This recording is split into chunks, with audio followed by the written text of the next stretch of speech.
this, knowing that our adversaries were aware, I was, there was a lot of smoke and fire because I, had stuff like that happen to me. So this, knowing that our adversaries were aware of this reverse engineering program, are we aware of their reverse engineering programs? Yeah. Which countries? You could probably guess, okay, and you wouldn't be, it won't be too shocking. Okay. But I won't acknowledge what the U.S. may know. Right. So are we aware of?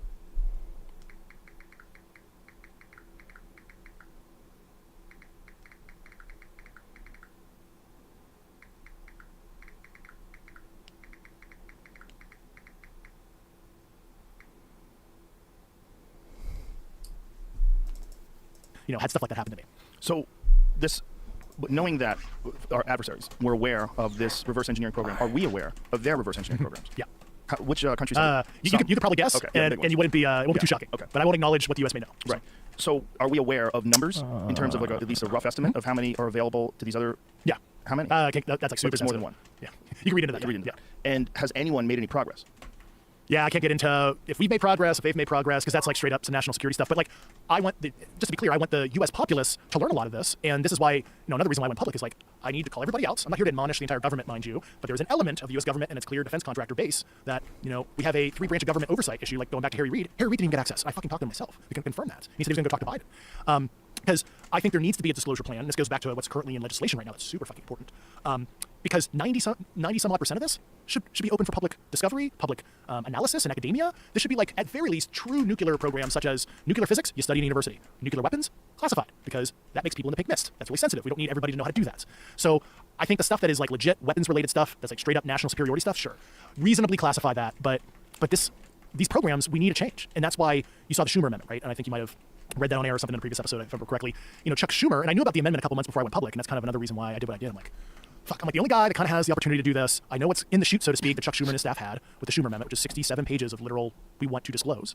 And I'm I have to spike the football by going public because, I can read the tea leaves on the Hill, and I think that they were hesitant to do anything without being able to point to something publicly. And I'm I'll be the fucking guy and defend it. And then, of course, a month after I went public, I guess I pushed Chuck Schumer over the ledge. And I do know he talked to the White House about the amendment, too, because not like Chuck Schumer's going to propose groundbreaking legislation like that without talking to the National Security Advisor or President. I imagine he did so. And, so you have the 67-page amendments, right? It's called the UAP Disclosure Act of 2023, known as the Schumer Amendment. Co-sponsors were Young, Gillibrand, Rubio, Rounds, and Young. And, kudos for those senators for stepping up to the plate because they know this is real. I know what meetings they've had with certain other individuals are, even more credible than myself. And so this act, which is super important, is currently in conference as we speak in Capitol Hill. So the amendment is wrapped in something called the Fiscal Year 2024 National Defense Authorization Act. So that's the act that funds the military basically every year, right? So it's an amendment within this bill. And the act is really long, but the main meat of it is about halfway through the act. It talks about a presidential panel or agency, which is 9-person, and a controlled UAP disclosure plan that's 6 years in length, conceivably from 2024 to 2030. In this panel, and you can read this is public law, anybody can read this. They want scientists, economists, sociologists, etc. It's kind of like who you would want to help craft the plan for the president. And this whole bill was actually built off the JFK Records Act, which I know well, they never released all the records. Well, we put some teeth in the bill, some eminent domain, some other stuff to, kind of force the issue. Now, granted, the chief executive, the president, has the final say. The panel can't compel the executive to do it, but I hope the president does, and I support that. But so the Senate already passed it. They're chill with this. This is we're good to go. But there's pushback in the House right now that is, pardon my language, fucking ridiculous. So they're saying, for one, it's duplicating the DoD Aero's office activities. They're doing good things. They're looking at UAP reports, trying to figure out what's balloons and air trash and what's weird stuff. And of course, they are doing an historical review to try to understand the U.S.'s history on this too. But the problem is with that agency, it's within the DoD and IC, not above. So you have an issue reaching into Department of Energy, other cabinet level agencies. So you need a presidential level panel that can declassify stuff, reach into other agencies, and tell certain secretaries, we're coming in, we want your stuff under presidential authority. So what's happening in the House, from what I'm told from people on the Hill that are working the issue right now, you have the chair of the House Intel Committee, Mike Turner, who's blocking this, from Ohio, Dayton, Ohio area, right, Pat? Weird. Mm-hmm. And right, Pat, meaning Wright Patterson. Yes, yeah. And Mike Rogers, which I'm kind of surprised, from Alabama, who's the chair of the House Armed Services Committee. So I have a problem with Mike and Mike right now. So Mike Turner, now remember, I went to his committee in December last year. He wasn't there, but his staff and lawyers were. And of course, he goes on Fox Business after the hearing, doesn't use my names like this whistleblower. He has no idea what he's talking about. I'm really? Tell me, Mike, have you ever been an intel officer or served in the military? Oh, wait, you've been the mayor of Dayton, Ohio. You were voted most corrupt person in Congress a couple years ago. And pull up his PAC donors. Who are his biggest donors? Lockheed, Raytheon, Boeing.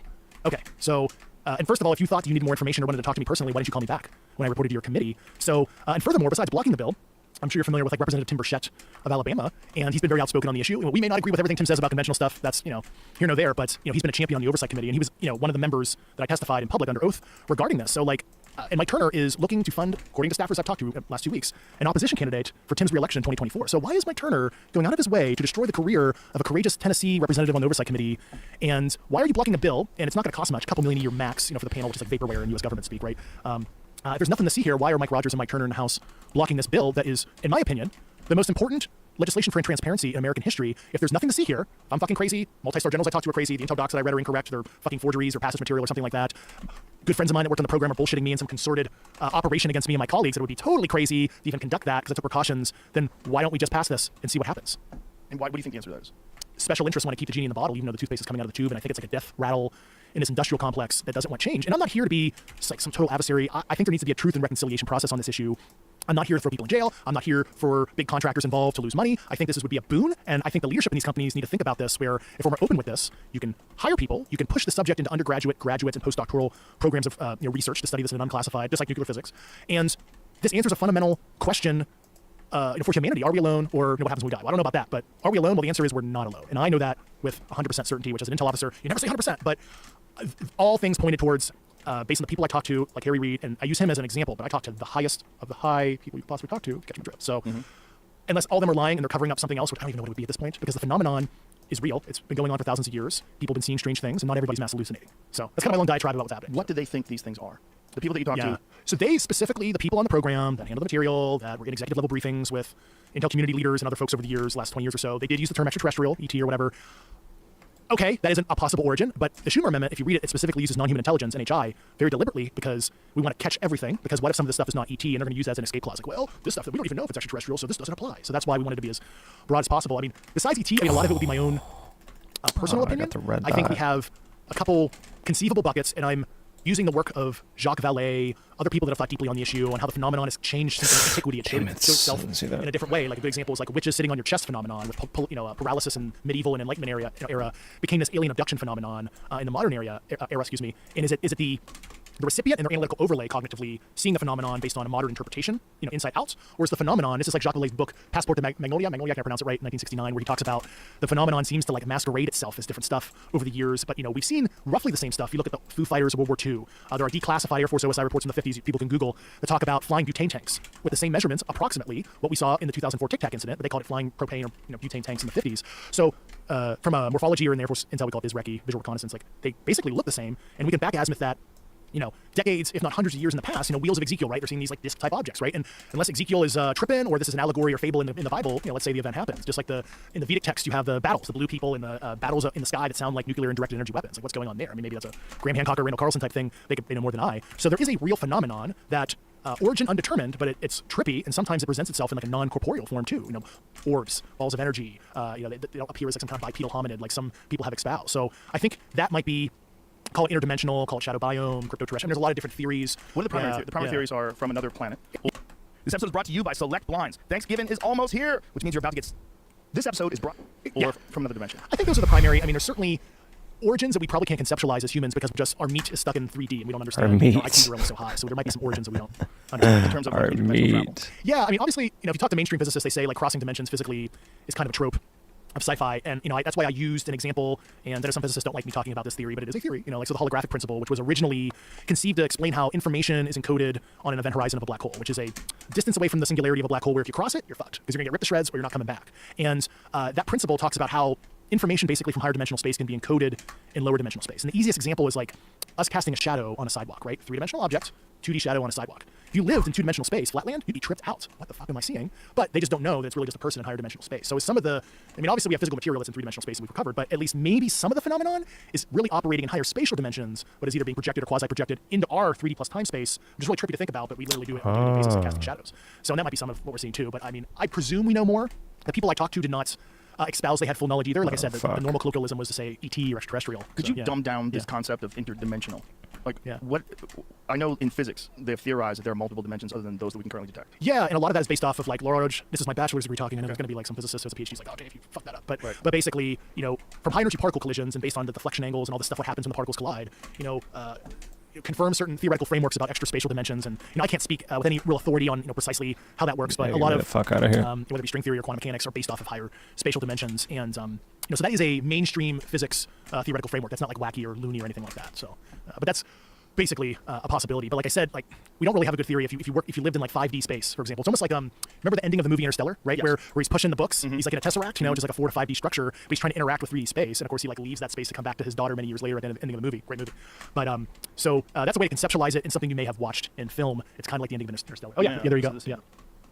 Which is based on what? Like what theory? So the physicist Kip Thorne was the very famous guy. He was a big black hole and wormhole guy. I think it's Caltech or somewhere in California. Kip Thorne actually did all the physics equations and everything for Christopher Nolan to make sure that they were conceptualizing and visualizing black holes and wormholes and all that stuff correctly in the movie. We saw like the halo around the black hole when they were coming in with the ship and everything. That's actually based off of real physics models that Kip Thorne did the calculations for, which is pretty cool actually. That Christopher Nolan took it to that level, So this idea that these beings, or whatever you want to call them, exist in some other dimension.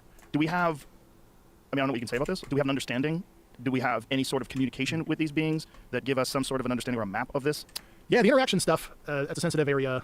There were multiple very senior people that were concerned about talking about that kind of stuff with me. That is certainly, as nuts as it sounds, that was a real subject of conversation. Even it sounds like something out of like Star Trek First Contact. But it doesn't if you have vehicles. Well, yeah, so it's like once you realize the phenomenon's real, then you realize we've recovered artifacts and biologics or dead pilots, if you will. It's kind of creepy to even think about that in your worldview.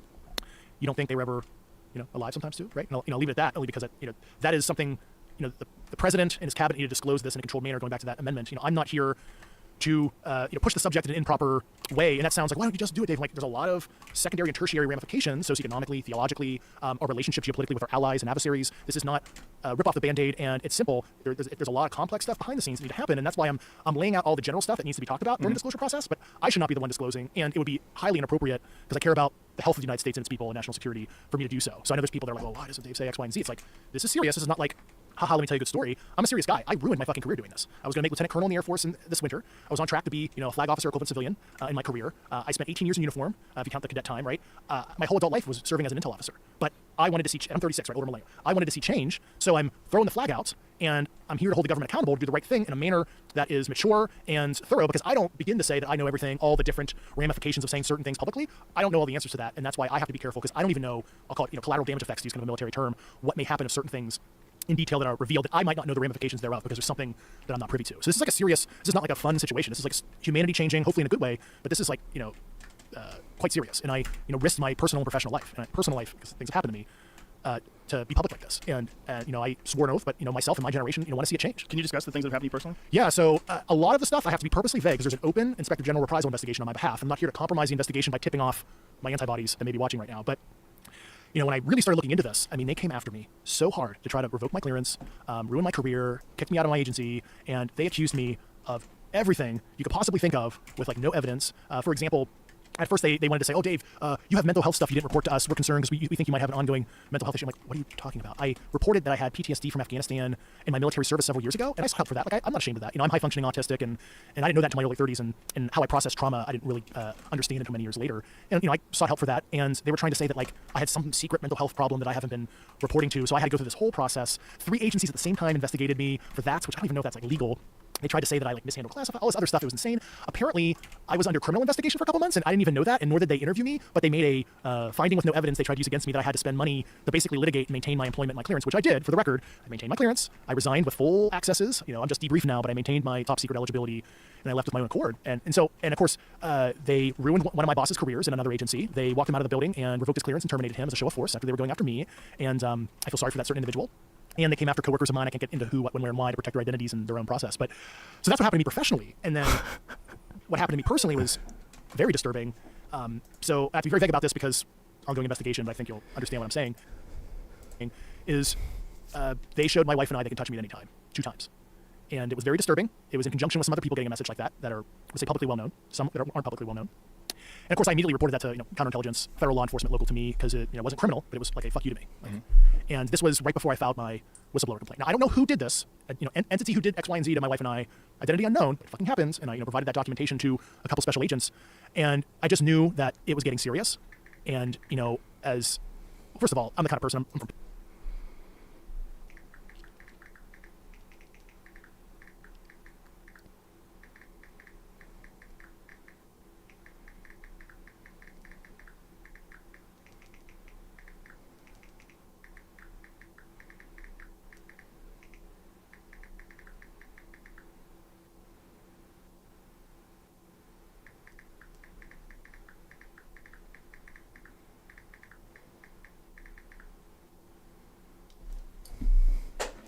for, like steal town, I'll take shit from people. And I decided, fuck it, I'm gonna file an inspector general complaint to protect myself. I'm in fear for my safety. My wife's an Air Force veteran too, and very strong individual, but as a man, you don't want to put your family at risk. And did certain other measures which I won't talk about to protect myself, physically. And I could not believe that was happening to me. No kidding. And I knew I needed to do something internally. And then when I saw the writing on the wall earlier this year, and of course I knew about the Schumer Amendment, like I mentioned earlier, and I knew I got to do this for my own protection, because me leaving the federal service, because I resigned my Air Force commission, I totally threw that career away, to do what I thought was the right and patriotic thing, to whistleblow on this, and I swore my oath 18 years ago, and it sounds hokey, but I believe, integrity first, service before self, and excellence all we do. That's the Air Force motto. And I'm like, this is not going to help me personally. Like, love talking to you. I like spreading this message because it's the right and ethical thing to do, but this is a nightmare for me. I don't want to be public. I've served the country in clandestine and covert operations for 14 years. I've done technical intelligence for some of the most high-profile takedowns in U.S. history. I shouldn't even be here, but I am, because I want to see change. I saw something unethical and immoral. I want to make sure I hold that element of the government accountable, and it was the right fucking thing to do. And I get kind of emotional about that because, my career's been service and sacrifice, and I had two friends of mine die, and I've talked about this publicly before, and I'm segueing a little bit, but the suffering of the American intelligence officer is something that, for the service of their country, and we're not talking about this subject, obviously, people don't realize the kind of trauma intel professionals go through. So, first of all, I had a friend 6 months after I got back from Afghanistan. His name's Captain Dave Lyon. There's a park in Peterson Space Force Base named after him. I remember seeing us coughing him off the plane and stuff. So, I saw him die. That fucked me up for a number of years, and that's what gave me a lot of my problems I ended up dealing with. But then I remarried, and then my best man, Captain Ben Heine, Air Force Intelligence Officer, Air Force Special Operations Command. I've known him for years. He's my closest friend, best man at my wedding. And then 28 days later, unfortunately, he suffered from depression, and it was, as his best friend, he didn't even confide in me. I remember chit-chatting with him on the phone one day, about 28 days after he was my best man, and he didn't tell me anything was wrong with him. And a few hours later, he walked in his backyard and shot himself. And he gave his eulogy at his funeral, and that really, really affected me. And with what Ben experienced, which I can't get into all the stuff he did, obviously, but imagine being the guy that decides that person is bad, fire the hellfire. That person is now pink mist, they're dead, you just played God. Let's go back to, the wife and kids at the end of your shift. And a lot of that, I did the same kind of thing. I did a lot of stuff overseas, involved interrogations and, ops that where you had to decide if a target is bad enough where you're going to affect their life forever and their family's life forever. And that's the silent suffering of intel professionals, especially during the global war on terror, which was 21 years or so. And, the trauma and the mental health problems that people get from being an intel professional in an operational environment. People think like special operators, pilots, etc. Army, Marines, ground pounders. They certainly have their own trauma, but it's this weird, insidious. Am I in a video game? Is this real trauma that intelligence professionals? And I just want to highlight that during the show because that was just a near and dear to myself. So people are aware of the service of military intelligence and civilian intelligence professionals that have to make really tough decisions for the country that affect people's lives on the receiving end. So was there a concern while you're going through all this that if you didn't come out with this, that we would be stuck in the same sort of loop for a long, long period of time, and no one would ever have access to this stuff? That they would continue. Yep. Yeah, and that, you nailed it on the head. I think my generation wants to change. The under 40 generation, their parents went to war, their older brothers went to war. We're fighting two dangerous proxy wars right now, which is extremely stupid. I don't know a better way of saying it, to be quite frank. I'll give you my assessment on that if you want. But we're in this loop. We're not progressing in a healthy way as a civilization. It's becoming more divisive, whether you're on the left or the right. People aren't even looking up. All they care about is TikTok. We're creating potentially dangerous artificial intelligence. I even saw that in my government service. And I think humanity's kind of stuck right now, and we need to change. And this subject is like one of the only unifying, ontologically shocking, but I would think generally unifying topics where if announced by the U.S. and other major powers that have knowledge in a controlled manner that this could change humanity for the better, make us look inside ourselves, become less divisive, and care maybe a little less about superficial things. So so that's kind of my philosophical motivation to do what I did. And you're confronted with one of the biggest mysteries in human history. Yeah. Which is, are we alone? And it seems like at least some people have the answer to that. 100%. I mean, the people I talked to certainly did, and they had close personal knowledge, and the intel reports I read, literally indicated that as well, like I talked about earlier. And so it's like this caste system. I call it dudes with SCI clearances do not have an embargo on reality. So it's a caste system of people in government, outside of government, in the industrial complex that run this stuff under little oversight. And I remember some of the people who denied us access. They were like, I don't know what you're talking about, but if I did, why would you have a need to know? And I'm like, well, why did you have a need to know? You're just some multi-star general. Well, you're a human being. You're a human being. You're not better than me. I mean, who determines need to know on a humanistic question? It's like basic fact of life. Why are we classifying fact of life at this day and age in 2023? It's insane. And the answer to that would be national security. Yeah, it's obtuse national security, right? So like why we classify stuff. It's called Executive Order 13526, right? Section 1.4, sections E and F are why we classify science stuff, why we classify nuclear stuff. It's like a one-liner. It's very vague. And are you saying these basic facts should be classified? Are you saying that this fits in this bill? And you notice the Schumer Amendment, if anybody reads it, awkwardly calls out the Atomic Energy Act of 1954, right? And they're basically treating this as nuclear secrets because it gives off nuclear radiation. Because if you look at the ultra vague definition of special nuclear material, which is Section 51 of the Atomic Energy Act of 1954, it says anything that gives off a sizable amount of atomic energy. Literally, that's what it says. Well, what's sizable, and what legal gymnastics are you saying this stuff, which is obviously not who knows, maybe a nuclear weapon, and you're saying this is a U.S. nuclear secret, you're trans-classifying it into a nuclear secret, which I understand maybe at first why they did that, and I'm not admonishing the hard decisions that presidents and other folks did many years ago when this was more of an enigma and we wanted to lock it down, figure it out, and then see what we're going to do. But there's never been a disclosure plan. I always ask that, to these super senior people, was there a plan? any kind of plan at all? And they're like, no, never. We tried to muddy the waters back and there, tried to put it out there and test the populace, but there was never any cogent plan. I mean, people think the government is like this fine-oiled machine. They have plans for everything. Well, I guess sort of, but like, it's not. I mean, look at the war on terrorism. We left Afghanistan. No general officer, Mattis, Petraeus, McChrystal, I call them the failed generals. People allowed them, but really themselves in the Obama administration, Bush administration, except Trump, whatever. Nobody had a cogent plan for success, and we were fighting people who were much less of an adversary than like one of our peers or dear peers. We couldn't even win that war. Like, what the fuck are we doing? But these protracted, endless wars. Let's be real. It's good for the industrial complex. Right. So, and I'm not like admonishing the whole industrial complex for the record. We need national lethality. We need weapons to kill bad guys because there's evil people in the world. Sure. But you got to control, some of it. Though. Well, that's part of the problem with people that have secrets. It's like once you have secrets, and part of your identity is the holder of those secrets, and part of the culture of these industries is that they are the ones that have the access to that. Yeah, and I saw that in conventional, really black programs I was a part of in my career. It was almost like you got that secret society vibe where it's like if you're a career government servant, your salary's not that great, but knowledge is your currency. And what makes you special? What rice bowl do you control? And I remember getting read into some stuff that like it was like the president and very limited number of people getting read into, and I was one of them because I was operating a certain thing for a certain op. And you're part of the club, like only 30 people are cleared or whatever. And I'm like, I don't get off on this shit. It's so weird, but like these like lifers, and I hate to talk so matter of fact about it, but like it's kind of disgusting to me because it's like this it's weird. It's like a weird like Gnostic cultish thing, and I lived that community for 14 years of my career. And people really do enjoy having information that other people don't have access to. I was like, I got a secret, and like that's why I whistleblowed. Okay, so I know this shit's real. I know we're not alone. We have stuff. No shit. Am I going to sit on my ass for 34 years? I'm an old man. I look back like, I had that secret. I knew about it, but I didn't do anything. I didn't So I couldn't just keep that secret because I thought it was just perverse and wrong that the people don't even at least get to know the basics. It's insane. So when it comes to these, I want to bring back to these actual entities. Yeah. Do we know, or we have an understanding of how many of them we're talking about and the variety of them? Well, yeah, there's a variety, and we have a certain number of different things. But the like total numbers of like what's interacting with us on Earth, I mean, nobody knows that. And I mean, but there's an understanding of some that they do believe are interacting with us, and there's a variety in terms of there's variables. Yeah, I talked to people who are familiar with the biological analysis and everything. So we have some idea, not a complete picture, because it's like you're looking at it, it's like, well, I don't even understand the physiology at all. It's like, what the heck? It's like way different, right? So we have a description of this physiology. Yeah, no, I was in the room when gotta be careful. I don't want to. I was in Washington D.C. with a very number of senior people that work for members of Congress. Put it that way. When I was still in government, and I brought the people who worked on that stuff to the Hill. And this is why the members were so confident to put out the Schumer amendment and stuff. And I was like, please explain. And they went into all those details and stuff. And I remember, some of the professional staff members were like, whoa, like they were like in G-Lock, right? Because I mean, like a total world bubble got burst right there for a lot of people.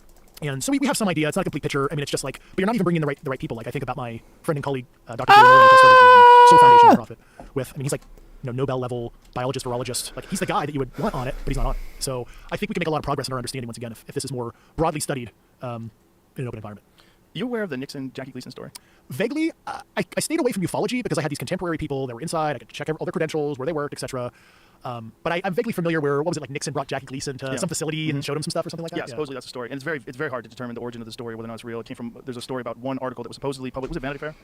And you can't find the story. But Jackie Gleason, by all accounts, was obsessed with UFOs and even built a home in upstate New York that looked like a flying saucer. Oh, really? Yeah. This is the house. He had this house constructed supposedly after he had this meeting with Nixon. So Nixon, supposedly they were drinking. Jackie Gleason and Nixon are tying one on, and Nixon's like, you want to see some shit? And they fly to wherever this base is, and he shows them these frozen biological entities and this retrieved vehicle. And then Jackie Gleason becomes a fanatic, obviously. That's crazy. Yeah. I mean, not crazy, but that's interesting that a president would do that to like an uncleared celebrity friend of his. Like, oh, let me just show you the most sensitive shit our country has. Well, I don't know. It's kind of crazy to people me. People are obsessed with celebrity. There's even world leaders, kings and queens. They've always been obsessed with famous people. And Jackie Gleason at the time was incredibly famous and also beloved, right? Yeah. So this is my pal, and I'm drunk. You want to see some shit? I get it. I want to hang out with Nixon if that's how it was like. Man. Well, I bet he was probably wild. I bet he was like that in a lot of ways. I mean, Hunter S. Thompson famously recalled his, there's the two of them meeting together, famously recalled sitting in the backseat of a limo with Nixon talking about football. And he's like, God, if I didn't think he was a piece of shit, I actually kind of like him. Oh, that's funny. We're just talking football. Yeah.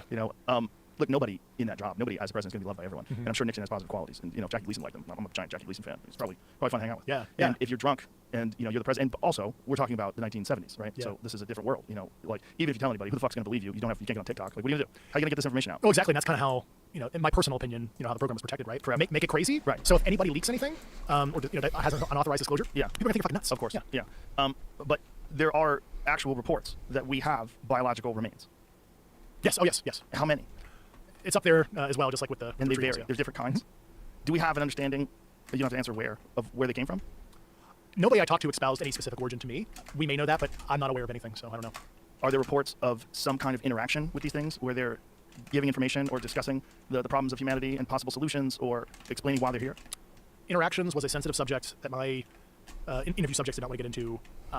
I suppose that there's probably detailed documentation of those interactions that goes into a lot of the stuff you're asking. I truly don't even know the answer to a lot of that. So, But is there discussions amongst these people that there have been these sort of there was meetings? water cooler talk with some people I talked to on the program. I love water cooler Yeah, talk. they're like, hey, bro, guess what I overheard in some weird meeting, Right. And but that is the problem with that is it's like secondary information, Right. and I'm so anal retentive. Unless that person told me I had close, personal, I touched it, whatever. Like, cool, well, you're coming to the Inspector General, or I'm going to at least give them your name because that's what you told me, and obviously I did that. So those people who physically were there, were on the program, did the thing, I brought to the Inspector General. Are there discussions of interactions with live beings? There was some water cooler talk about that kind of That's thing, it. but I don't even want to get into it because it's like there were some details provided to me, but it's like it's secondary, and I don't know if that's like the telephone game, and Right. I don't know if it was hyperbolized in any way, in the Right. break room, so to speak. So I'm so anal about making sure what I say is accurate. I don't know. So, yeah. Do we have an understanding? I mean, if there have been these discussions, do we have an understanding of when they first took place? Yeah, some specific events were mentioned to me, and I provided that information in a classified setting. And how far back do they go? Pretty far back. It's pretty weird. Yeah. So, Well, one of the stories from Roswell that's fascinating to me is that Eisenhower had the wreckage flown to Wright-Patterson Air Force Base in 2 separate jets in case one of them crashed. there has been some public testimony. So General DuBose, there were some old timers that at least did some videos in like the 90s. Like I'm Brigadier General Exxon. Here's what I heard. Whatever. I mean, that's out there in the open source. So yeah. Yeah, and there was always that discussion of Hangar 18, right? You heard of Hangar 18? There's a lot of hangers. That's the one. For whatever reason, I think it was maybe a movie. Was there a movie? Well, Hangar 18? you know what's funny? Speaking of senators being denied, there's a video in the late 80s of Senator Barry Goldwater of Goldwater Nichols Act fame, right? He was a 2-star general in the Air Force Reserve, and like literally this video's like on YouTube. It's like hard to find though. But Jesse Michaels at American Alchemy put together I think a short video yesterday, and there's like a section in there where he actually has that Goldwater interview. But General Goldwater's like, yeah, one day I called Curtis LeMay, who's a very famous Air Force general, and was like, General, I heard that there's this room that you have UFO material, and Barry Goldwater espouses in this interview like, yeah, and LeMay got madder than hell at me and told me never fucking ask about that again. I might have added the F word in there just for fun. But yeah, it's bad. I was in the military too long. My wife tells me to be careful with my language all the time around my niece and nephew. So, but even Barry Goldwater knew that we had UFO material. He asked General LeMay when he was in the Air Force, and General LeMay basically told him to fuck off. And that is a literal interview you can Google. So a lot of this, like, people disclosing fact of has really been out in the vernacular for a long time, but nobody really cared because, well, everybody was just kind of like desensitized from the whole subject and thought it was wacky. And I'm not the first former government official to confirm that. You have Goldwater and all these other folks. Harry Reid, who made the same disclosure to the New Yorker a month after I talked to him in person. Mellon. Yeah, Mellon has said stuff. Lou Elizondo said, he believes we have material on, I think it was Tucker Carlson a couple years ago. So there's certainly been other officials. Now I'm just trying to spike the football and take it all the way to the end zone here. And luckily we have a Congress that's mostly motivated, minus Mike Rogers and Mike Turner. You're getting cool in your stockings. I'm going to make sure your office gets cool. And they want change too, and they realize it's time for a change. And presumably, Chuck Schumer's talked to, Jake Sullivan and President Biden. You know who's in the White House right now is John Podesta. He is the green energy czar or something like that in the White House. But John Podesta, shout out to John Podesta in the White House. He has an axe to grind on this issue too, because remember he tweeted at the end of Obama's second term, my biggest failure was not to have Obama release the UFO file and made the same kind of statement with Clinton. So certainly if Mr. Podesta is listening in the White House, I'm here to help. I hope that you're championing this within the executive office of the president. And the other, speaking of people like Goldwater who've made some weird non sequitur kind of admissions, there's a John Stossel interview of Mike Pompeo, the former CIA director, about 2 years ago or so. You can find it online, where Pompeo talks about the JFK file and like dismisses it or something about like there's no boogeyman here. But then he quickly says, "Oh, I've seen the UFO file too, and we have bigger problems." But at least the way it was edited, John Stossel didn't even follow up. At least the way the final cut was. I'm like, dude, that was John Stossel. I'm like, Right, what does that mean? what do you mean, Mike Pompeo? You've seen the UFO file, and we have bigger problems. And UFO file, the way I interpret that, is a long existing file or briefing document or something that he had access to. So I think the former CIA director, Mike Pompeo, should probably clarify what he said 2 years ago. Next, if anybody interviews him next, ask Mike that question. What did he mean? Yeah, we have bigger problems. Well, we certainly have bigger problems in terms of our current existence, specifically with what you were talking about earlier, the proxy wars and collapse of society as we know it. It just seems to. Yeah, I feel for the Ukrainian and the Israeli people. I'm not taking any particular side, but certainly people forget U.S. aid in these wars. What's the most expensive thing if you studied phases of conflict? It's the reconstruction costs after the conflict. So are we in it for triple-digit billions, like the war on terror? Certainly the Israeli conflict is a great distraction because, Russia is very tight with Iran, right? And personal opinion, this is just my own personal opinion, but I'm sure they commiserated and was like, can you start a 2-front war? Because we would like to win in Ukraine, and this will distract the U.S. because Israel is a long-time, Middle East ally. So certainly it's brilliant. Public opinion. I mean, the virtue signalers on social media have essentially completely forgotten about Ukraine. It's all about Israel and Palestine. Yeah, you don't even see it. And I understand, what the National Security Council determination was that they've discussed publicly, where they're kind of trying to drain Russia's military capability and annexation of Ukrainian territory because they don't want Russia's sphere of influence to further enter that Caucasus region and stuff. But yeah, it's funny, like you said, it's like you don't even talk about Ukraine. It's all about Israel now, and there's a horrible conflict on both sides. Like it's unfortunate. So Without a doubt. Yeah. It was a very interesting statement, though, that we have bigger problems. So even if we do, this seems to be this is such a human question because it's one of the biggest mysteries. Well, obviously, there's the Fermi paradox. Where are they, right? If you look out into the cosmos, if you've ever gone on a clear night and you look out and you realize those are all stars, and those stars are all surrounded by planets, and there's literally hundreds of billions of them. The Drake equation, you can calculate what probable sentient life. Yeah. And I've been an amateur astronomer since I've been a kid, and I've never, crazy enough, I've never seen anything remarkable. I've seen some stuff that could have been ball lightning and some satellite passes that weren't registered online. You could actually check to see if there's going to be like an iridium flare or something like that. And maybe that was a satellite pass, maybe not. But I've never seen in my personal life. Never seen anything weird. Personal life. It's funny you mentioned the Fermi paradox, and it's like, well, where are they? And okay, well, if you're sentient life, you're certainly going to have sophisticated cover concealment and deception techniques. It goes back to like what Jacques Vallée's work is, where the phenomenon presenting itself in different ways. But also, I live in the mountains of Colorado, right? So there is a mountain lion den about 10 miles from my house in Colorado, literally. There are lower predatory sentience, I'm higher predatory sentience, and I'm using this as a device or an analogy for NHI and us. Well, on a day-to-day basis, I don't care what a mountain lion is doing. I may hike in that area to explore, but day to day, I'm afraid of it, and I don't care. And think about what humans might be, unfortunately, to some of these higher sentients, where this monkey has a nuke. Holy shit, keep them in the cage. We don't want to go anywhere near them. And so people think that there would be some kind of open contact with some higher sentience that is either visiting Earth or from another dimension or whatever the origin is, but they probably don't care.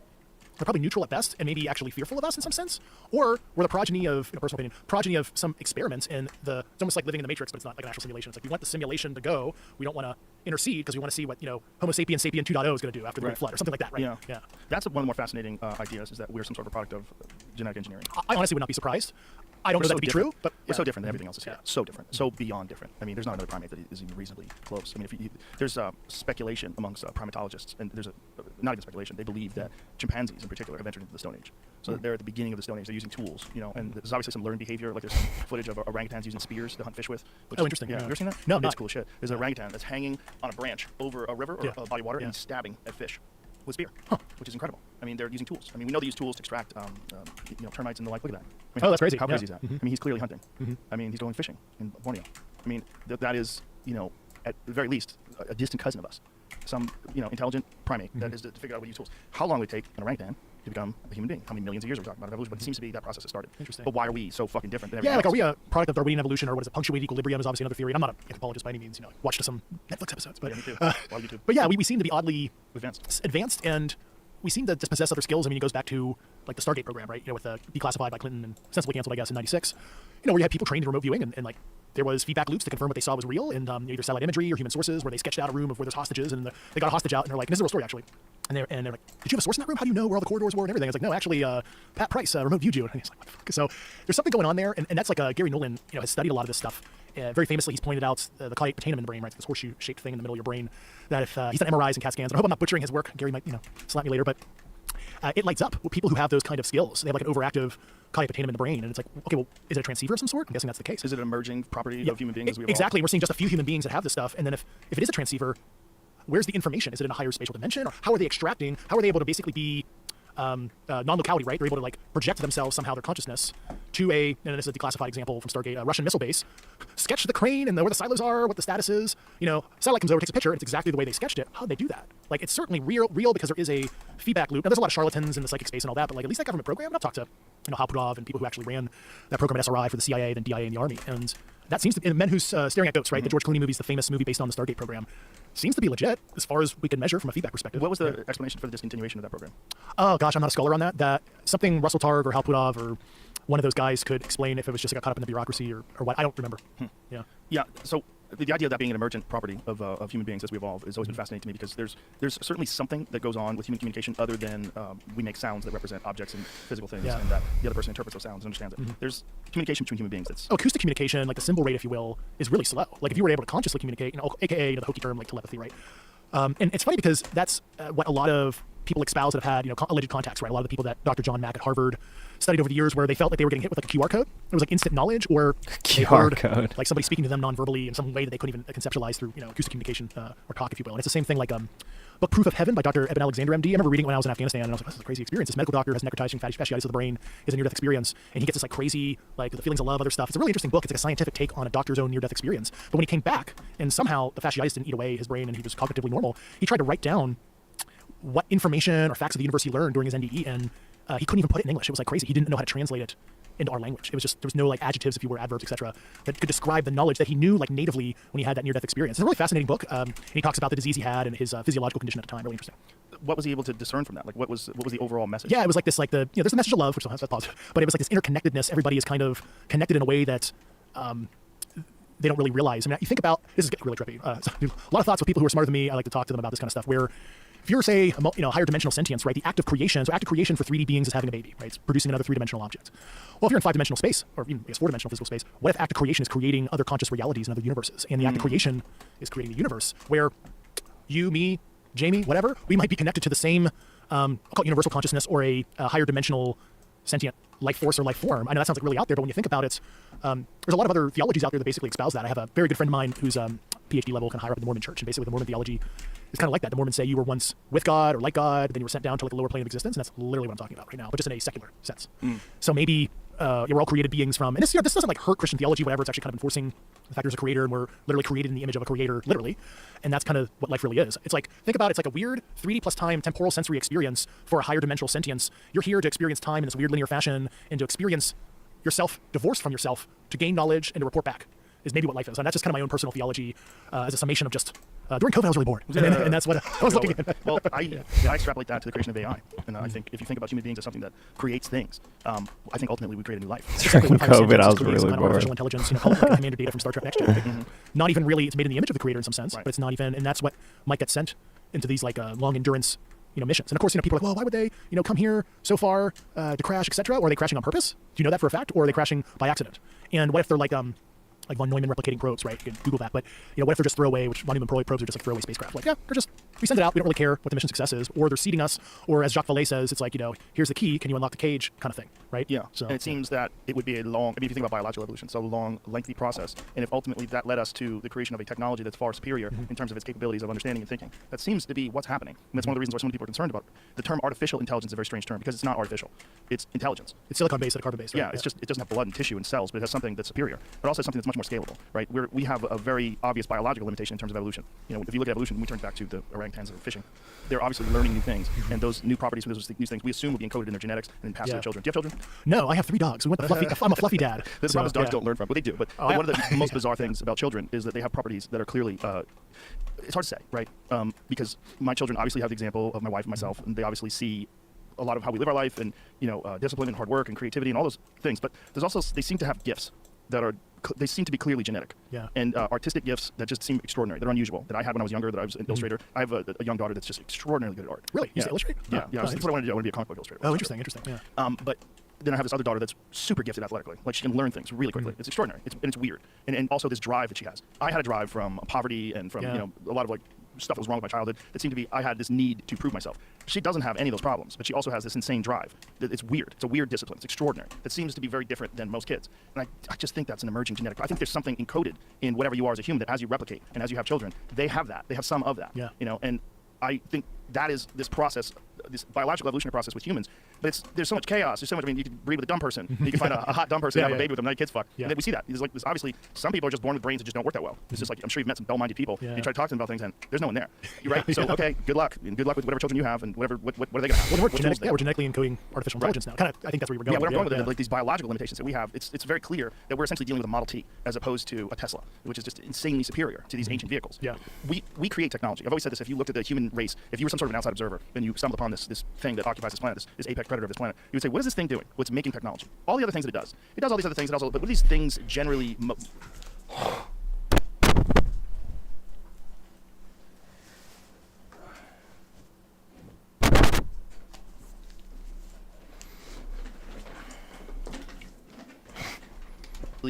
Motivate? What do they move towards? They move towards the advancement of technology and innovation. That is a constant aspect of human beings. If you trace this back to the earliest civilizations to what we have today, things constantly improve unless something goes horribly wrong. Unless there's some sort of a natural disaster or some sort of a genocide. If something doesn't happen to these creatures, what do? They consistently make better things. Well, that, if you extrapolate, if you follow that to its natural progression, what was that going to get to? Well, once they've invented computers, and once they've invented devices, and once they've invented things that enhance their personal understanding of the world around them, which we already have now with phones, we already have with the internet, we already have with our ability to communicate with each other. The newest, latest Android phones that are coming out will translate natively on your phone in real time in conversation. So you could be speaking Portuguese to me, I would hear it in English on a phone call, which is fucking wild. It's crazy. It's like universal translate. Yeah, that's crazy. That's literally. Well, that is a real thing now. Without having to use Google Translate, it's native to the latest Android operating system. You could, if you just sit down and said, well, where's that going? Well, it's going to something way more sophisticated and way more capable than we are biologically with our limitations. Our monkey bodies, we are the ancestors or the people that emerge from that distant cousin, that orangutan that's using a stick to hunt fish. We're going in this direction. Yeah. What would be the most logical way we would completely accelerate that? We create something that does what we do, but does it way better. Yeah, it's almost like to permanently harbor our consciousness eventually, right? Right. And that kind of makes sense. Right. It does make sense. And there's a sort of an understanding of that leads to this fear of our demise that everyone, Elon's openly discussed this. Sam Altman and I were talking about it. What OpenAI is doing, what ChatGPT 4 versus ChatGPT 5, which is going to be insanely superior. Well, what is ChatGPT 15 going to do? Is that going to be the president of the world? Are we going to bypass government and just say, it's obviously like this administration is incredibly corrupt and flawed and influenced by the military-industrial complex. It's not good for the world. It's not good for the environment. We need something that is far superior that doesn't have all these motivations. Well, what would that be? That would be an artificial intelligent creator or a creation rather, that we use to govern life. Yeah. I mean, that sounds nuts, but I think that's probably a better solution than humans with all of our fucking flaws and issues and greed and envy and all the things that we have. that would be a better version of it. But what are we saying then? Are we saying that we're programming like empathy into it though? Like probably not. Probably not, which is terrifying. Yeah. But we will become obsolete, or we will merge. And if we merge, it will completely change what we are. And I think that's very likely what's going to take place. I think the initial stages will be some sort of a merging with technology, and then from that merging, it will essentially realize, well, why are we even fucking around? Like this new thing is so superior, and it doesn't have all the pitfalls. It doesn't have all the problems. It's not short-sighted. It's not going to drain the ocean of fish so that we can make sushi. It's going to do something. It's going to be far more aware of all of the different effects of each individual act and how we affect everything around us and what is net positive and what is net negative and how to avoid all these things. I really firmly believe that we are this biological caterpillar that is making a cocoon to create the electronic butterfly. And we don't even know what we're doing while we're doing it. We're just doing it. And I think materialism is also baked into that. One of the main problems with human beings in terms of like the ridiculousness of our actions. We're so materialistic. People are constantly wanting to get the newest, latest, greatest thing. Well, what's the motivation behind that other than social status? Well, the motivation is that that's what fuels innovation. If you do, like, if we all just stopped right now and said, hey, you know what? iPhone 15 is pretty fucking dope. We don't need to make new iPhones. Let's just keep fixing those and just like exist the way we are right now. And let's clean up the air. Let's clean up the ocean. Let's clean up the sea and clean up the rivers and clean up the forest. Like, let's just fix the earth. And then no, we don't do that. No, I want iPhone 16. You know, when is the iPhone going to be able to communicate completely just with satellites? We don't have to worry about cell phones. Well, it's almost like a drug addiction, right? They did studies where people receiving in text messages is a dopamine rush. Yes. So it's almost like an artificial drug addiction you're fueling because you want the more responsive tech, more integrating with your, make easier so you can get your fix quicker and more efficiently or something like that. I don't know. And why? Well, I mean, why would fucking staring at a stupid cell phone give you a dopamine rush? Well, it does. It does. It does. I'm not a biologist. And you get addicted to your goddamn phones. And then why would it be that we would innovate and create things like Instagram and TikTok that are insanely addictive to the point where you look down and you've spent 3 hours staring at nothing, nonsense? Like, why is that? Well, that ensures continual use of this device. It lures you into this ultimate integration. Well, it's right. There's people at Meta, I guess now, or Facebook, where they actually have a whole team of scientists on how to make their apps more addictive, right? So, demons. Yeah. Fucking demons. Yeah, I don't use social media. I've never tweeted in my life. Really? That's amazing. I mean, I have like I used Facebook back in the day when it first came out when I was going to college. I don't have Instagram. I've never tweeted in my life. I don't intend to because you don't want to get sucked into that mind virus, which is like people responding to you and you feel like you have to respond back. I don't even touch it. Well, I'm very aware of those traps, so I don't do that. Yeah. I used to, but many years ago I stopped interacting with people because I just realized like overall it's negative. Yeah. Like there's positive aspects to it. It's great for people that like you and their fans. It's great that you're an actual human that you can interact. Occasionally I'll comment on a post like that's really awesome, congratulations, that kind of stuff. Then I get the fuck out of there and I don't read any responses. And I found that that's the very best way to mitigate all the negative aspects of social media. But then you're also dealing with algorithms. You're dealing with things that recognize what makes you more likely to engage, and so those things are constantly showing you the things that you engage. And it's not necessarily even positive. It's just whatever you engage with. It's what's coming your way. Whether it could be cool stuff like maybe you're just like really into muscle cars and it shows you a lot of muscle cars, or it could be like murder. Like I see a lot of murder on Instagram. It's fucking crazy. Yeah, I'm a car guy, so like my feed is like, oh, do you ever think about this mod for your Ford Bronco? Oh, those lights look nice. Yeah. Wire that shit up next week. You know, so I get those too. It's bad. Yeah, I have a problem with that. I have a car problem. Yeah, my wife doesn't allow me to have the good stuff anymore, so I have to keep it under a certain price. Well, that's good. That's good. I'm more actually interested in old stuff than I am in new stuff. You like rat rod stuff, right? Well, I like muscle cars. Like very specifically 1960s muscle cars. Those are my favorite because what they are to me is it's a toy. Yeah. It's like a ride that gives me immense pleasure. Oh, I love it. It's just going around in a 1970 Chevelle, just driving it. It's hard to describe for someone who has never experienced it, but it's just so engaging, and it's like you're on this drug. Yeah. It's like everything. You feel all of it, and you're engaging all of these senses. Yeah, very tactile, very mechanical. Yes. I totally understand that. I mean, the only kind of old cars I like are like a black Lincoln Continental Suicide Doors from The Matrix. I remember seeing that when I was a teen when The Matrix came out. I'm like, that car's badass. Yeah. It's like totally, I want like to have whatever Morpheus drove. You know? They're art. They're essentially art. It's functional art. Like it's a piece of art that you could actually drive around in. Yeah. And it gives you this very bizarre sensation. But the point is that that's not most people. Most people want the newest, latest, greatest thing. And there's a motivation to get the newest, latest, greatest thing that I think if you just follow that up to its logical conclusion, it's going to create life. It's going to create. I mean, how many films have been made about this? You know, Ex Machina and all these different films. That's right. Yeah. That's what we're going to do. We're going to. I mean, there's no way we're not going to do that. It's if I had a bet on one thing, if the human race doesn't get wiped out by a meteor or a nuclear war, we're going to fucking do that. We're going to make a life form, 100%, and it's going to be almost instantaneously able to figure out all the flaws in its own personal programming and make a much better version of itself. If it's sentient, if it has the ability to make decisions. Well, I think we're close. I mean, I think I saw some stuff. There's like a OpenAI fiasco going on right now. And there's rumor that they might have cracked artificial general intelligence, right? AGI, and that's frightening. I mean, there's like was it Sam Altman? I think we're talking about. I think there's like the board of OpenAI. There's some shuffle. I was just reading. They just removed when him. I woke up this morning, Well, they removed him, but then apparently the shareholders were like, "What the fuck are you doing?" And there was so much outrage that they're trying to bring him back, instantly. So, but Elon had a very good point. Like, what was the motivation behind that? And when you think about the implications for humanity as a whole, because this is such an emerging technology that's so overwhelmingly powerful, what happened? Like, what's going on? Like, I think this is one of those things where like we need to know like what was the motivation behind your decision, and if it was that he was holding back information about the actual creation of artificial general intelligence, that it's already happened, and that he's like hesitant because he's a little cagey in how he talks about stuff. When I was talking to him about, you could tell like it's like a little bit like he kind of knows that he is at the forefront of this technology that worst case scenario replaces us. Yeah, and going back to is a program with any kind of empathy, etc., depending on if it handles critical. I guess the thing I saw in the government is I did a lot of cyber stuff in my career. Is as AI gets more advanced, you create say offensive cyber tools that literally have a mind of their own, and if say theoretically you release that on some target, and you might not be able to touch that target again, say it's a one-time whoop, you put it in there. Well, how do you control it? It's almost like Skynet and the Terminator. I hate to use that analogy, but like that was my fear when I was working at certain agencies working on offensive cyber tools. I'm like, oh my god, this is not good. And then of course with cyber, right? It's attribution. Actor attribution is the biggest thing. How do you know it was hypothetically Russia that used the cyber weapon to attack you? It could have been another actor masquerading as that foreign power using tactics, techniques, procedures, IP proxy operations to hide where it was coming from. So it's like you have non-kinetic fires that can potentially create mutually assured destruction because you can take out critical infrastructure, blow up the power grid, etc.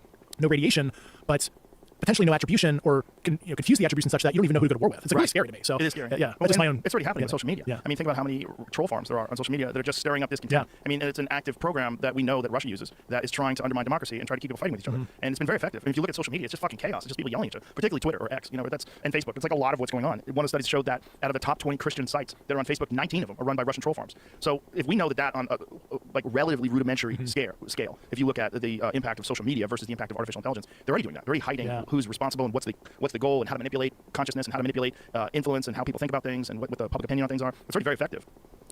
You would imagine that a creation of artificial intelligence would radically accelerate that. 100%. Then I remember the deepfake stuff was a real problem for my old community because we're like, holy shit, you could really fake some stuff. And you got to develop algorithms to make sure you can analyze, oh, hey, that is fake. Because you've seen some of the deepfakes where it's like Obama or Arnold Schwarzenegger, the Tom Cruise guy. Holy shit, that is crazy. Like you're gonna be able to bring actors from the dead back at this point. You're gonna have like Cary Grant, doing a musical or whatever, whatever.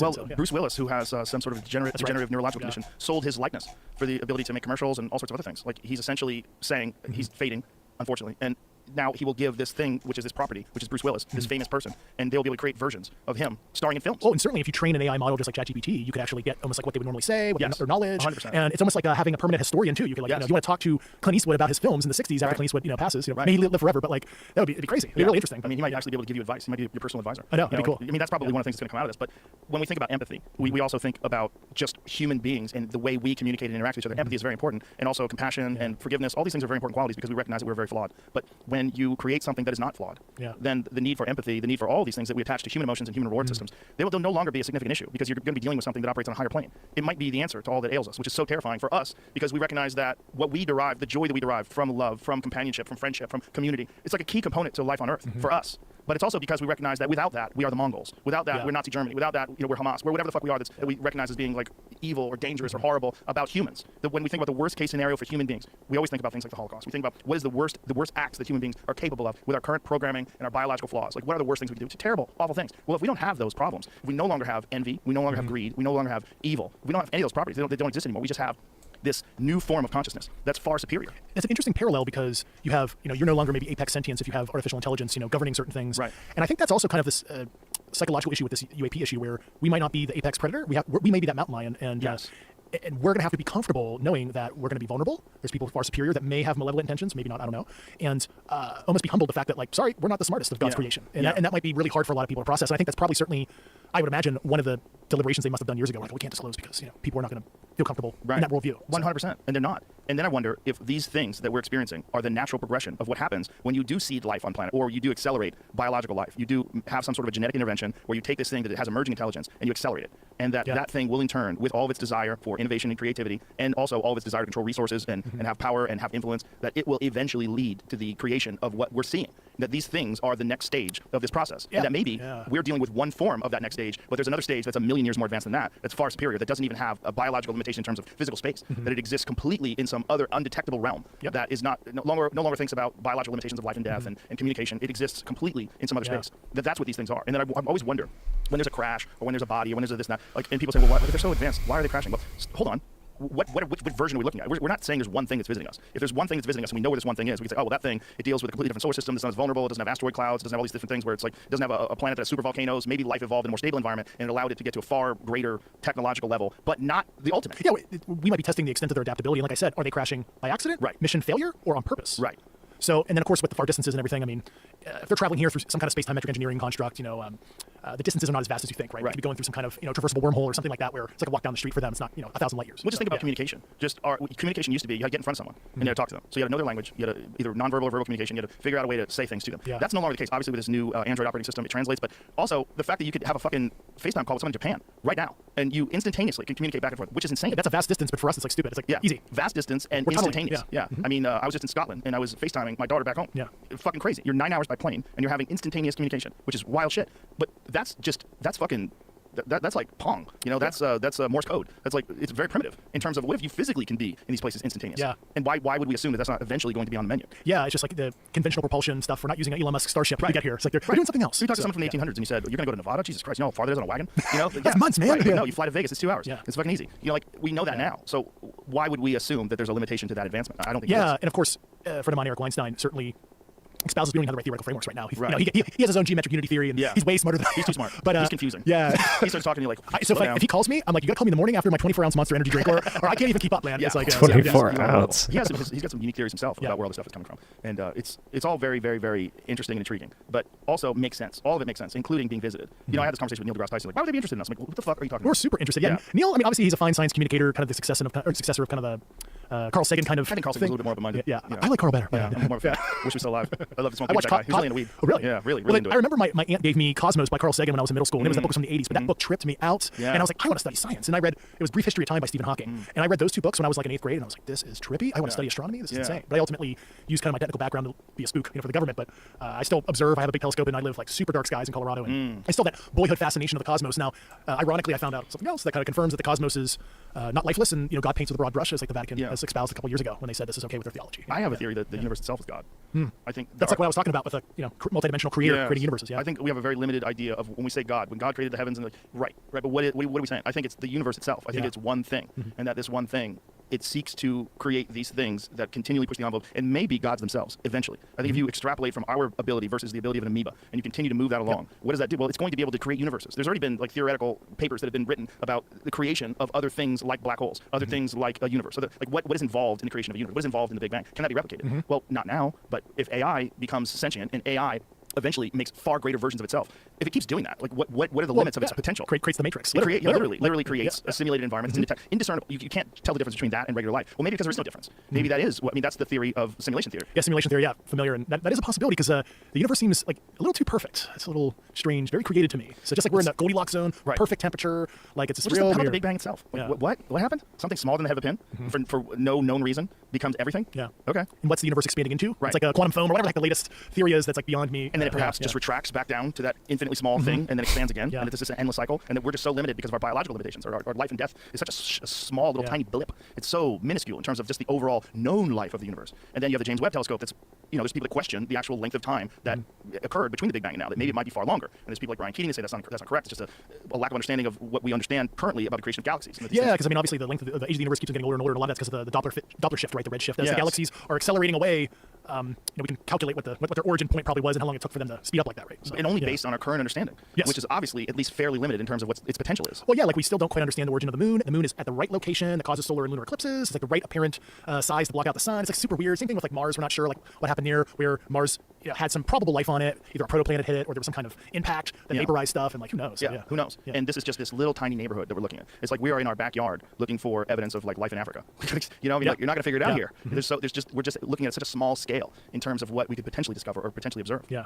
I often wonder, when we're seeing, especially with the idea of UAPs, UFO crafts, if we're seeing a version of what we will become or something like us becomes if given enough time. Well, there's like a Dr. Mike Masters at Montana State. He literally postulates, he says time travelers, we can debate time travel, but like he thinks it might be like an advanced form of Homo sapien is what we're seeing coming back. Yeah. Like a breakaway civilization. We're coming back to see an older version of ourselves that was left on Earth or something like that. Well, the way we would visit like North Sentinel Island and visit those people that are trapped on that island that are uncontacted. Yeah.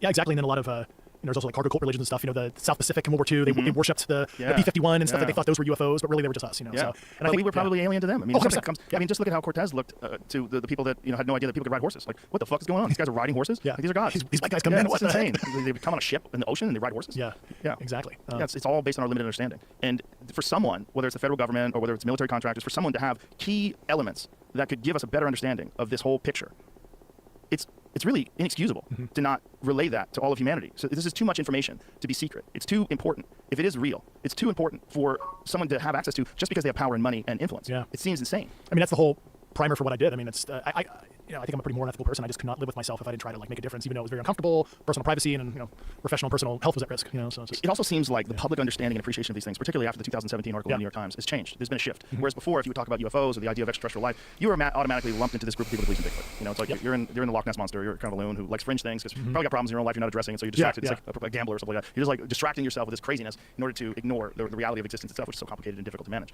And I think that if we had a better understanding of the overall scale of the potential of life in the universe based on what we know, like physical evidence, undeniable physical evidence that shows us that we're not alone. That would be a massive change in just the overall shift of consciousness on Earth. If we could understand that these territorial disputes that we have, which are almost always over resources or over land or over religions and ideologies, if we can understand that these are nonsense in the vast scope of the universe itself. This is the what was that effect that the people that get into the space station have and astronauts? Oh, the overview effect. Yes. Yeah, William Shatner had that when he went up in the Blue Origin thing. I'm sure everybody has it. I mean, I'm sure it's just like you go like, oh my god, like what are we doing? Like this is one. And that's how I felt. I mean, like after I found all this stuff, I could continue my career. Made lieutenant colonel here this winter, made senior executive service in a year or two, did national security stuff. But I'm like sitting in my office, and I'm like, there's better things for me to care about than Russian troop movements. Like, we're not alone. Right. This is insane. Like, I have to like blow the whistle on this. This is insane because certainly the people who we talked to are not lying, and the documents I meticulously went through, they were not forgeries, they were not deception material. So it's just like I have to do something. I'm sure you've seen those Freedom of Information Act disclosure papers from the CIA from God, it was like the 1950s, where they're detailing all the various forms of life and that we know are currently exist. And you remember that, Jamie? We pulled up that document. Do you think you can find it?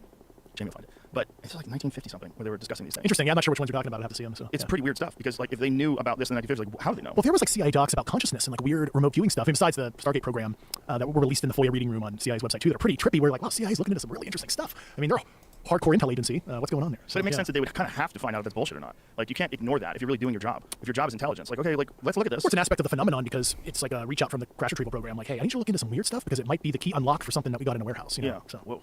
Yeah. So, as it stands right now, what's the future for this stuff? What's the future for these disclosures and what Yeah. are the bottlenecks? Well, I mean, certainly from the governmental process, as long as the House doesn't kill the Schumer amendment, and that's why I'm discussing it here with you, because if they don't pass it, that's going to be the greatest setback to humankind in U.S. history, literally. So the presidential panel gets impaneled about 90 days or so after the passage of the bill. So by Christmas, as long as it doesn't get killed, will be in the National Defense Authorization Act.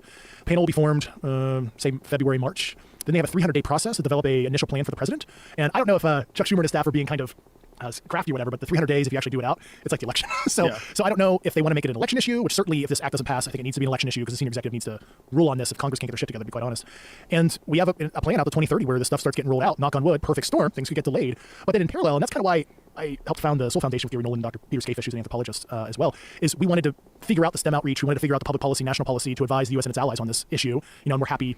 Like I said, I'm not here to slap the government in its entirety and admonish everybody. Like I think there needs to be a truth and reconciliation process, but I think our foundation, we want to be like, okay, well, bring us in as a think tank if, based on my experience and experience of my colleagues, like you have an issue with X, well, let's figure out how to roll this out and how to, incentivize the National Science Foundation to look in this, make this like, it's dual use, right? You might develop a unique scientific process that actually works well with nanobiology or something like that, but also has dual use with UAP.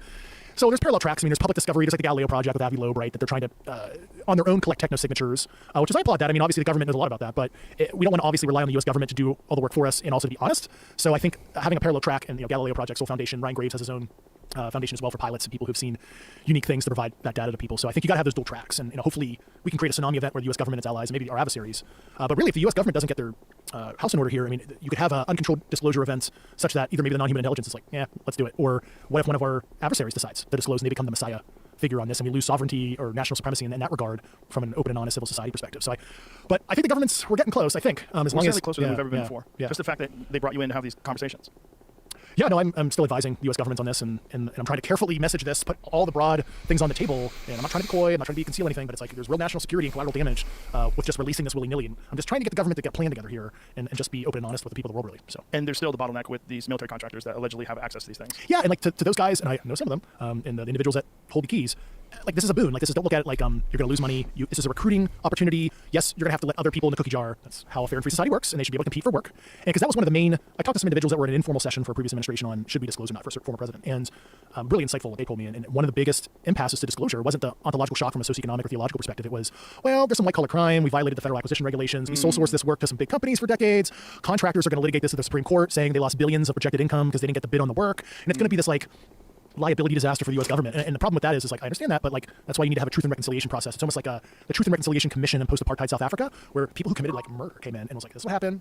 Here we go. And, they don't get convicted of those crimes. And I'm not saying, people who've committed murder as it relates to the subject, okay, we should probably hold them accountable. But for some of this stuff, there needs to be a process where we kind of mitigate some of those unfortunate legal issues. But that was one of the main issues a certain group for a reasonably recent administration came up with and advised that president, hey, look, there's going to be a lot of Supreme Court stuff. Let's not be that guy. So it's like that's the barrier? That's the reason? Come on. Well, it's so ridiculous. It makes sense, though, that they would think that way because I do believe that lawsuits would emerge from something like that. Oh, certainly. And also it's like the government admitting that we can't protect its citizenry. These non-human intelligence, want to do something to you. Sorry, we don't have any countermeasures to that. It's like this, there's a social contract between the citizens and the government. Right. We can protect you, et cetera. And like, in this case, it's like it's an enigma. But I think this is almost like, remember like after 9/11, I was in high school when 9/11 happened, and people were afraid of dirty bombs, terrorists. We didn't know what was going to happen next. We lived in fear. But like, we banded together in the presence of fear and apprehension and unknowing what the world was going to be, and we made it through it. I mean, that's of course an analogy to this, but people just have to think in that mindset, like it's going to be a little scary. It's not going to be like kumbaya. Let's move the shit to the Smithsonian and check it out. It's going to be awkward and things we're going to have to address sociologically, I guess. Are you optimistic about how all this lays out? I am. I mean, it's kind of like when I was testifying in the public hearing, oddly bipartisan in a good way. I had AOC and Matt Gaetz like agreeing on something, and they were like smiling at each other. That's crazy. This is crazy. You know, I'm like, look, there's AOC, there's Matt Gaetz, there's Tim Burchett, and there's like people, Garcia, like people that wouldn't see eye to eye on most It's subjects. such a human issue. Because they want to know the truth too. Right. And I don't think the leaders in Congress want to be told that they're second-class citizens. I mean, a lot of presidents weren't briefed everything. Some presidents knew a lot more than others, and I have a pretty good beat on that. And it's like, wait, the chief executive that also forms foreign policy, you don't tell them about ostensibly a foreign element. So how do they, as chief of state, how do they form foreign policy when you don't fully brief them on a foreign element? It's like classifying the existence of Russia. Right. So you're actually, non-constitutional by not allowing our commander-in-chief all information sometimes. And I don't know what Harry Reid talked to Joe Biden. I mean, it was certainly the substance that I mentioned here, and I hope that Joe Biden has been briefed on the program, so to speak. At least I'm giving him an oral unclassified briefing right now, I guess, if he hasn't been. And I'm happy to talk to Jake Sullivan or Avril Haines. And Avril Haines, if she's not briefed, like she's supposed to be briefed all intelligence in the country. It's 50 U.S. Code, Section 3024. The Director of National Intelligence is allowed everything from all federal agencies that's intel related. Well, ma'am, if you don't know what I'm talking about, we have a problem because you're not being briefed by CIA Director and some other agencies. So. Well, listen, David, I really appreciate what you've done. I think Thanks, Joe. you've done a great service to humanity just by taking a stand and communicating these ideas and letting people know how much of this is real. And, you've opened up a world of discourse that probably would not have existed if you hadn't done that. Thanks. Yeah, I mean, this was not easy. I'm sure. So. I appreciate it. Thank you very much Thanks. for being here, and good luck in the future. Thank you. Thank you. All right, bye, everybody.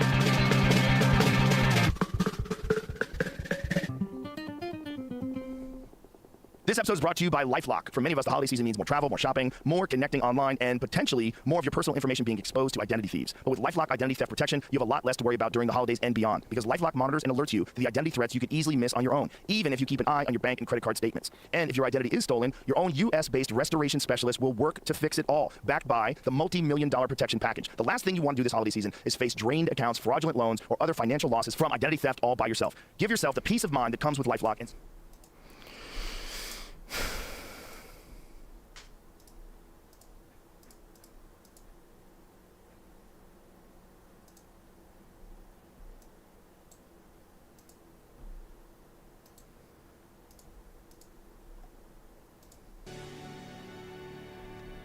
Oh, I forgot I can't play this.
Praise God.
Jeez, bro.